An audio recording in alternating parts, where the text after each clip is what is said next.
South सिनेसृष्टीतून एक धक्कादायक बातमी समोर येत आहे। 32 वर्षीय अभिनेता आणि गायक सुजित राज कोचकुंजू याने एका भीषण कार अपघातात आपला जीव गमावलेला आहे। या बातमीनं सारी मनोरंजन सृष्टी हादरून गेली आहे। Aluva Paravur road settlement school समोर ही घटना घडली। 26 मार्च रोजी अपघात झाल्यानंतर सुजितला तातडीनं वैद्यकीय उपचारांसाठी खासगी रुग्णालयात दाखल करण्यात आले होते। त्याचा जीव वाचवण्याचा खूप प्रयत्न करूनही अखेर त्याचा मृत्यू झाला।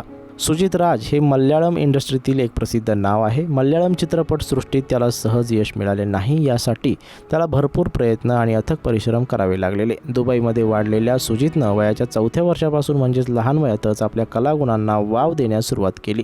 त्याचा प्रवास बालवाडीत कर्नाटक गायन आणि भरतनाट्यम नृत्याच्या प्रशिक्षणाने सुरू झाला। वयाच्या 6व्या वर्षी त्याला अभिनयाची खरी आवड निर्माण झाली।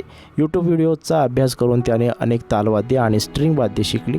त्याने UAE मधील युवा महोत्सवांमध्ये सातत्याने प्रशंसा मिळवली। 2018 मध्ये सुजितने ब्रँड स्पेशलिस्ट व्यावसायिक म्हणून नोकरी सोडून आपली खरी आवड जोपासण्याचा महत्त्वपूर्ण निर्णय घेतला। व्हायरल वाईन व्हिडिओ आणि स्लॅपस्टिक कॉमेडी परफॉर्मन्सद्वारे त्याने विनोदी अभिनेता म्हणून ओळख मिळवली। यामुळे सुगीत दिग्दर्शित किनावल्ली या हॉरर कॉमेडी चित्रपटापासून सुरुवात करून मल्याळम चित्रपटसृष्टीत त्याचा प्रवेश झाला। या व्यतिरिक्त सुजितला सनी लिओनीसोबत तिच्या मल्याळम डेब्यू चित्रपट रंगीलामध्ये स्क्रीन शेअर करण्याची संधी मिळाली होती।